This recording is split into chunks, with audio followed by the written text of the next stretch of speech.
बिस्मिल्लाहिर्रहमानिर्रहीम। अस्सलाम वालेकुम। आप देख रहे हैं प्रोग्राम एतराज है। और सबसे बड़ी खबर, आज पूरी दुनिया में वेनेजुएला के सदर को अमेरिका के अंदर जो कल ट्रायल होने की अनाउंसमेंट हो चुकी है वो है क्यों, कब, कैसे ये सब मामला हुए हैं। हम अपने सेकंड और थर्ड सेगमेंट में इसको डिस्कस करेंगे और इसके पीछे क्या एक बार फिर तेल की कहानी है या नहीं, इस बारे में भी बात करेंगे। और पहले सेगमेंट में हमारे साथ खामद आसिफ साहब मौजूद होंगे, वजीर दिफा हैं पाकिस्तान के। उनसे भी जानने की कोशिश करेंगे कि वेनेजुएला पे पाकिस्तान का क्या मौकफ है। लेकिन पाकिस्तान की सियासत के अंदर बड़े दिन से आप चहम गोई सुन रहे होंगे कि 5 बड़ों को बिठाना होगा। राना सनाउल्लाह साहब की स्टेटमेंट के बाद एक खलबली जरूर मच गई थी कि शायद मामलात अब बेहतरी की तरफ जाएं। लेकिन परसों मेरे ही प्रोग्राम में राना साहब ने एक बड़े वाज़ेह तौर पर कह दिया है कि ऐसा नहीं है कि शाम को ही बैठ जाएंगे सारे के सारे। सुने जरा उन्होंने क्या फरमाया। 5 बड़े उनको बैठाने की बात इस तरह से तो नहीं है कि एक दिन जो है वो हम उठे और पता चले कि जी आज शाम को जो है वो कोई मीटिंग हो रही है और सब इकट्ठा हो रहे हैं। ऐसा माहौल नहीं है। मकसद तो ये है कि उस लेवल पे यानी लीडरशिप लेवल पे अगर इस बात की अहमियत का एहसास हो जाए कि इन पॉलिटिकल इश्यूज को हमने टेबल पे बैठ के दूसरे को स्पेस दे के जो है वो इनको रिजॉल्व करना है, तो फिर ये बात जो है वो आगे जो है वो बढ़ सकती है। अब इस बात के साथ एक बहुत बड़े इफ की बात जरूर की है राना साहब ने। बाकी पीएमएलएन के रहनुमा और काबीना इस हवाले से क्या सोचती है, ख्वाजा साहब से पूछते हैं। Khwaja Sahab, thank you very much for joining me in the programme. It's a pleasure having you in the show.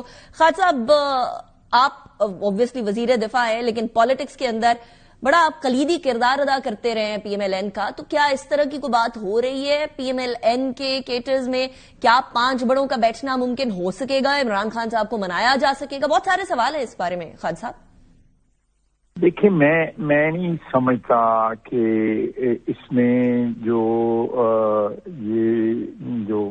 भी ये सिलसिला है मिलके बैठने का, इसमें बेसिक जो इंग्रेडिएंट होना चाहिए, जो भी इस मीटिंग या जो भी इसका 5 बड़ों का बैठना या एक कॉन्फ्रेंस या एक मीटिंग जो है, उसमें जाने के लिए एक सिंसेरिटी जो है ना, एक बहुत बड़ा एलिमेंट है। जो प्रॉब्ली पॉलिटिशियंस जो हैं वो सिंसेरिटी उनकी जो है उसके मतलब अमूमन लोग सवाल उठाते हैं कि उनका जाती मकासद या जाती एजेंडा जो है वो बाज़ जो है प्रेसिडेंस ले जाता है ब्रॉडर जो नेशनल एजेंडा या नेशनल इश्यूज होते हैं। लेकिन इस सूरत हाल में जो स्टांस इमरान खान साहब का पिछले 6 माह साल से चल रहा है, या आप 9 मई तक ले जाएं इसको, उस वक्त से चल रहा है। आखिर 9 मई भी तो उन्होंने बपा किया था। तो ये मेरा नहीं ख्याल कि ये जो प्रपोजल है 5 बड़ों को मिलकर बैठना चाहिए, इसमें आपने एक मुल्क के मुतल्लिक फैसले करने हैं ना। जो मुल्क के मुतल्लिक फैसलों का जो कॉन्सेप्ट है इमरान खान साहब के दिमाग में, वो बड़ा मुख्तलिफ है। वो उनकी ज़ात के से शुरू होता है, उनकी ज़ात पे ख़त्म हो जाता है। वो अपनी ज़ात के खौल से बाहर निकल के उन्होंने कभी सोचा भी नहीं है, सारी ज़िंदगी नहीं सोचा, और आखिरी उम्र में क्या खाक मुसलमान होंगे। तो इसलिए मैं समझता हूँ कि ये प्रपोजल जो है ये पीटीआई जो है वो 3-4 रंग अपने पिछले कुछ अरसे से दिखा रही है। कुछ लोग जो है वो मुज़ाकरात की बात करते हैं, कुछ लोग जो है कन्फ्रंटेशन की बात करते हैं, कुछ लोग मुज़ाकरात की बात करते हैं जी इन लोगों को निकाल दिया जाए जेलों से, सजाएं उनकी माफ़ कर दी जाएं, या जमानत पे उनको रिहा किया जाए उसके बाद। और एक पार्लियामेंट्री उनका ग्रुप है, वो डिफरेंट बात करता है।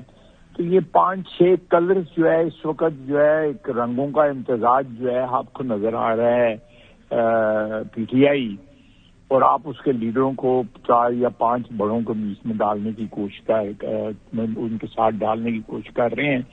तो मेरा ख्याल है कि मैं इसकी लॉजिक या इसकी मंतक के साथ कभी तौर पे जो है इत्तेफाक नहीं करता, क्योंकि एक कॉमन चीज जो है वो अगर ग्राउंड तलाश की जाए, एक कॉमन एजेंडा तलाश किया जाए और उसकी परसुएंस के लिए कुछ लोग मिलके बैठें, तो फिर तो बात बनती है।